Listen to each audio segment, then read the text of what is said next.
और दुर्गा बाबू यहाँ के लिए सबसे उपयुक्त उम्मीदवार है, मैं ये मानता हूँ।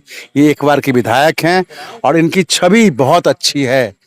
राजद से विधायक हुए थे, लेकिन राजद वाली छवि इनकी बिल्कुल नहीं है। वॉक्स द टॉक, जो कहते हैं सो करते हैं। ये बिहार में बदलाव चाहते हो, अगर चाहते हो कि बिहार का भविष्य कुछ उज्जवल हो, शिक्षा में कुछ सुधार हो, रोजगार सृजन के अवसर बने, तो जनसुराज के अलावा और कोई विकल्प है ही नहीं। तो प्रचार प्रसार का 9वां दिन है और जनसुराज के प्रत्याशी हैं, उनके साथ कदम से कदम मिला करके चल रहे हैं। दलसिंह सराय के जाने माने हस्ती में से आते हैं। स्वागत है सर स्ट्रीम बिहार में। सबसे पहले अपना एक छोटा सा परिचय देंगे। मेरा नाम बसंत कुमार चौधरी, मैं जनसुराज का केंद्रीय समिति का सदस्य हूँ, मैनिफेस्टो कमेटी का चेयरमैन हूँ और मुख्यतः मेरा मुख्य पेशा वकालत है। मैं पार्टी से पिछले 2 साल से जुड़ा हुआ हूँ और चूँकि उजियारपुर मेरा घर का कंस्टिट्यूंसी है और दुर्गा बाबू से हमारी जान पहचान बहुत पुरानी है, हम इनको जानते हैं। इनके लिए प्रचार कार्य करने में 2 दिनों से यहाँ हूँ।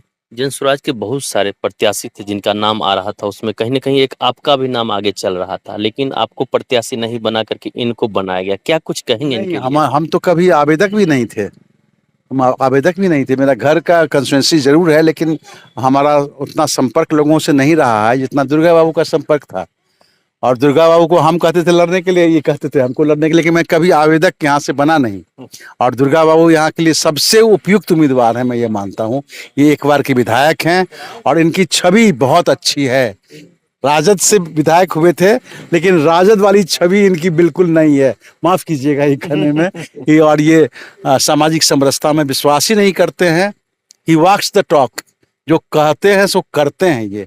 और मैं आज भी देख रहा हूँ कि समाज के सभी वर्गों में इनकी लोकप्रियता है, इनकी स्वीकार्यता है। और वैसे ही नहीं, प्रशांत किशोर ने इनको यहाँ से टिकट दिया है। प्रशांत किशोर जब उजियारपुर की धरती पर अपनी जनसभा करने आए थे, जनसभा के बाद आपके निवास स्थल पर पहुंचे थे, कहीं न कहीं ऐसा माने आपका अच्छी पकड़ है उनसे? मैं प्रशांत को पिछले 2.5 साल से 2022 से ही जानता हूँ, उनके साथ काम कर रहा हूँ। कई बार उनसे बातचीत हुई है, कई बार बहस हुई है। मैनिफेस्टो कैसे बनेगा उस पर बातचीत होती रही है। वो मेरे राजनीति को समझते हैं, मैं भी उनकी राजनीति को भली भांति समझता हूँ। और मैं बिहार में बदलाव के लिए जिज्ञासु हूँ। क्या लग रहा है बिहार में? बिहार में तो बदलाव आ गया। बिहार में चुनाव जीते या ना जीते, निश्चित रूप से यहाँ की राजनीति को प्रशांत किशोर बदल चुके हैं, ये मानना पड़ेगा आपको। आज पूरी सरकार कैसे इनके वादों को छोटा किया जाए, इसके लिए सरकार आगे बढ़ के सब कुछ फेंक रही है। आज मोदी जितना ध्यान दे रहे हैं बिहार पर, उसका मुख्य कारण लालू यादव नहीं है, तेजस्वी नहीं है, उसका मुख्य कारण जनसुराज है और प्रशांत किशोर है, जिनके वजह से नीतीश कुमार को इतना कुछ करना पड़ रहा है। बिजली माफ़ करना पड़ रहा है, पेंशन बढ़ाना पड़ रहा है, महिलाओं को अलग से अनुदान देना पड़ रहा है, और भी कुछ कर सकते हैं वो आने वाले समय में।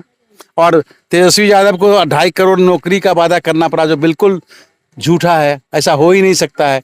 2.5 करोड़ नौकरी जब केंद्रीय सरकार नहीं दे पा रही है, तो बिहार सरकार जिसकी कुल सेवा की संख्या 20 लाख है, वहाँ 2.5 करोड़ की नौकरी कैसे दी जा सकती है? उजियारपुर में कैसा माहौल लग रहा है इनका? उजियारपुर में मैं जहाँ भी जा रहा हूँ, पहले से दुर्गा बाबू को लोग जान रहे हैं। ये जनसुराज में ऐसे बहुत कम उम्मीदवार हैं जिनको पूरे इलाके में लोग जानते हैं, क्योंकि नई पार्टी है। तो ये हमारे कुछ गिने चुने उम्मीदवार हैं जिनकी अच्छी छवि है और जिनको जनता जानती है। अब जनता को डिसाइड करना है, उसको बदलाव चाहिए, उसको अच्छा स्कूली शिक्षा चाहिए, उसको रोजगार सृजन करने वाली पार्टी चाहिए, या परंपरागत ठगने वाली पार्टी जो शासन कर रही है वो चाहिए। क्या उजियारपुर में लग रहा है जनसुराज के जो भी जुड़े हुए लोग हैं, पंचायत अध्यक्ष हो या क्लब के जो भी अध्यक्ष हैं, वो एकजुट हैं? बिल्कुल बिल्कुल एकजुट हैं, सब लोग मदद कर रहे हैं। क्या एक खबर जो कुछ दिन पहले फैलाया गया था, उसको लेकर के क्या कहेंगे? कई जनसुराज लोग आरएलएम को ऐसी कौन सी पार्टी है जहां कोई और उम्मीदवार नहीं होता है उम्मीदवार के अलावे, और वो दुखी नहीं हो जाता है टिकट नहीं मिलने पर? ये कोई नई बात तो है नहीं, हर एक पार्टी में दुखी लोग हैं। आज तो महागठबंधन में तो कल तक टिकट की लड़ाई चल रही थी, तो क्या कहिएगा कि वो बिखराव में उनमें आ गया है? वो तो एक स्वाभाविक प्रक्रिया है, इस प्रक्रिया से हम लोग गुजर रहे हैं। दर्जनों युवा जो जनसुराज में जुड़े हुए थे, कहीं न कहीं दूसरे दल में जाकर के जुड़े हैं। प्रेस कॉन्फ्रेंस भी एक प्रत्याशी के द्वारा किया गया, किस नजर से देखते हैं? दर्जनों नहीं, हजारों युवा जुड़े थे और दर्जन उधर चले जाएं, हजारों रोज मिल भी तो रहे हैं। क्या कुछ अंत में अपील करना चाहेंगे उजियारपुर विधानसभा क्षेत्र के तमाम वोटरों से? मैं उजियारपुर के वोटरों से ये अपील करता हूं कि अगर बिहार में बदलाव चाहते हो, अगर चाहते हो कि बिहार का भविष्य कुछ उज्जवल हो, शिक्षा में कुछ सुधार हो, रोजगार सृजन के अवसर बने, तो जनसुराज के अलावा और कोई विकल्प है ही नहीं। क्योंकि ना तो बीजेपी जदयू सरकार के पास कोई सोच बच गई है, और तेजस्वी और आरजेडी के पास तो ना कभी सोच थी, ना आगे इसकी आशा करनी ही चाहिए। वो एक परिवार की पार्टी है, लूटपाट की पार्टी है, अपराधी पार्टी है। आज भी उनके विधायक के उम्मीदवारों को देख लीजिए, ज़्यादा से ज़्यादा दुर्दांत अपराधी, माफिया, बालू माफिया सब मिल जाएंगे आपको वहाँ पे। बहुत बहुत धन्यवाद सर।